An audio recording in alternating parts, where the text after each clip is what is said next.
Hello friends, welcome to my YouTube channel. आज शुरू करेंगे एक्सरसाइज 13.1 से question number 4।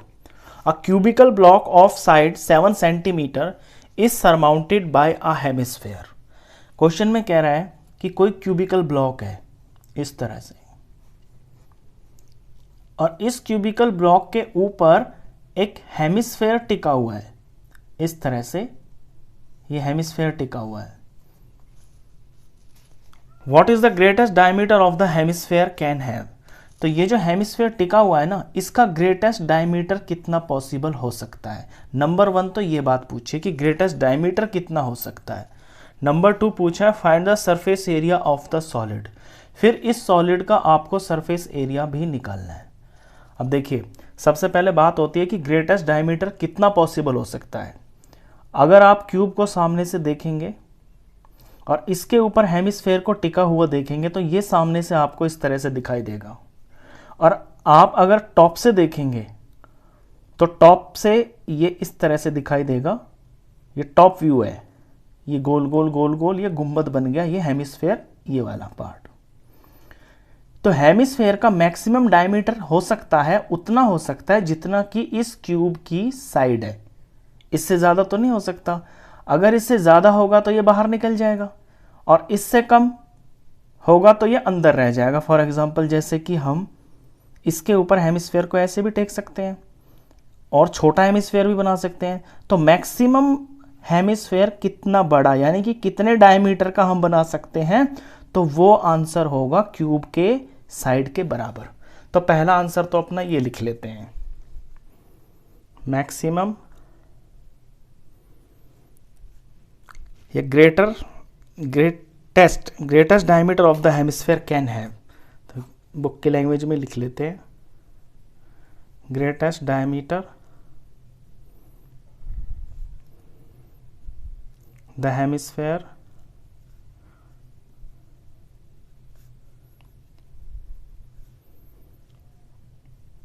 Can have is 7 centimetre, क्योंकि क्यूब की जो साइड है वो 7 सेंटीमीटर दे रखी है इसमें। ठीक है, अब आती है सेकंड बात। सेकंड में पूछा है कि ये जो सॉलिड बना ना, इसका आपको सरफेस एरिया निकालना है। अब इस फिगर को आप अपने दिमाग में इमेजिन कीजिए कि क्यूबॉइड तो होती है 6 फेसेस की। क्यूबॉइड के 6 फेसेस होते हैं और उसके एक फेस के ऊपर ये हेमिस्फेयर टिका हुआ है और टोटल एक सॉलिड बन गया। तो उस सॉलिड का सरफेस एरिया कितना होगा। अब हम पहले क्यूब को ही ले लेते हैं कि क्यूब के ये 6 सरफेसेस हैं, 6 फेस जिन्हें बोलते हैं, और 6 फेसेस का जो एरिया होता है वो होता है 6 साइड इनटू साइड। इससे पूरी क्यूब का सरफेस एरिया निकल जाता है। लेकिन इसके एक फेस के ऊपर बना हुआ है हेमिस्फेयर। तो हेमिस्फेयर ने इतना जो हिस्सा है ना, ये हेमिस्फेयर की जो नीचे का पार्ट होता है वो गोल होता है, तो इसके एक फेस को ढक दिया है। तो इस पे तो एरिया लगेगा नहीं। इस पे सिर्फ क्या है, छठे फेस पे क्या है, सिर्फ ये जो 4 कॉर्नर है ना, इनका एरिया आएगा। यानी छठे फेस को एक सर्कल के जितने एरिया ने ढक दिया, तो इसमें से सर्कल का एरिया माइनस कर देंगे। तो इतना इतना जो पार्ट है ना, इससे आएगा क्यूब का सरफेस एरिया। अब हेमिस्फेयर का सरफेस एरिया निकालना है। अब हेमिस्फेयर की 2 फेस होते हैं, हेमिस्फेयर के 2 फेस होते हैं। इस तरह का हेमिस्फेयर होता है, ऐसे हुआ ये। तो ये जो पार्ट है ना, ये तो इसमें ढक गया, ये तो क्यूब के ऊपर टिक गया।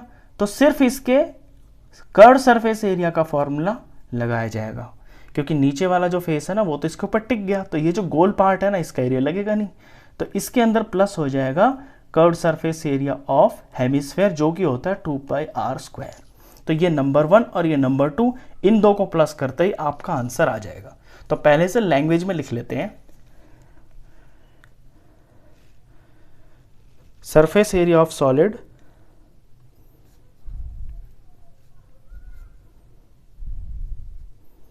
Is equal to total surface area of cube. मैं टोटल ले रहा हूं, पहले हमने मान लिया 6 के 6 के ले लिए, 6 सारे ले लिए सरफेसेस जो फेस हैं।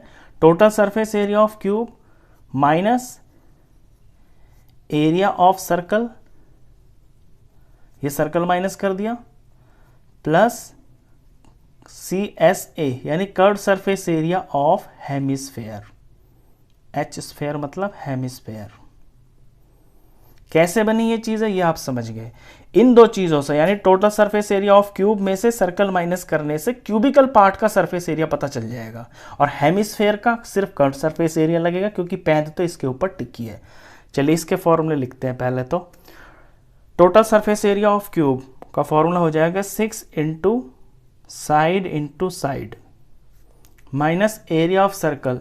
एरिया ऑफ सर्कल होता है πr² plus curved surface area of hemisphere, ये होता है 2πr²।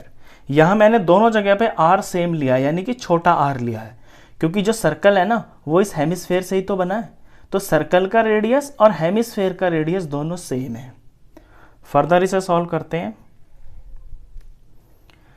तो 6 into side as it is copy कर लिया, और ये जो -πr² और प्लस 2πr² है ये आपस में सॉल्व हो रहे हैं। πr² है, यहां इसका कोफिशिएंट 2 है, यहां इसका कोफिशिएंट -1 है, तो दो में से एक πr² माइनस हो रहा है, तो सिंपल ये बच रहा है प्लस सिंगल πr²। बस इसमें आप अपनी वैल्यू पुट करेंगे, आपका आंसर तो 6 का 6 लिखेंगे। साइड जो है क्यूब की वो हमें दे रखी है इस सवाल के अंदर, जो साइड है side of cube is equal to 7 centimetre, और जो रेडियस इसके अंदर यूज हो रहा है वो अभी पता चलेगा आपको।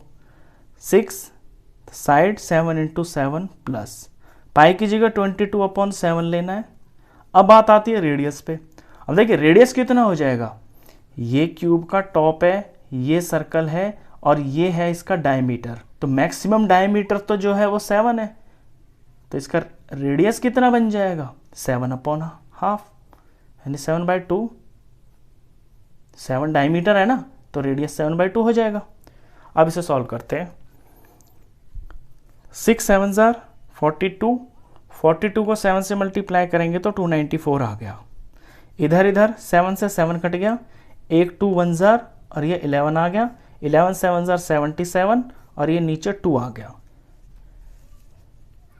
294, 77 को 2 से डिवाइड करके 38.5 आता है, और इनको सिंपल ऐड करते ही आपका आंसर, इनको ऐड करते ही 332.5 सेंटीमीटर, और ये एरिया है तो स्क्वायर में। इतना सिंपल ये क्वेश्चन है। तो इस वीडियो में बस इतना ही। नेक्स्ट क्वेश्चंस के लिए मिलते हैं फिर नेक्स्ट वीडियो में, तब तक के लिए गुड बाय।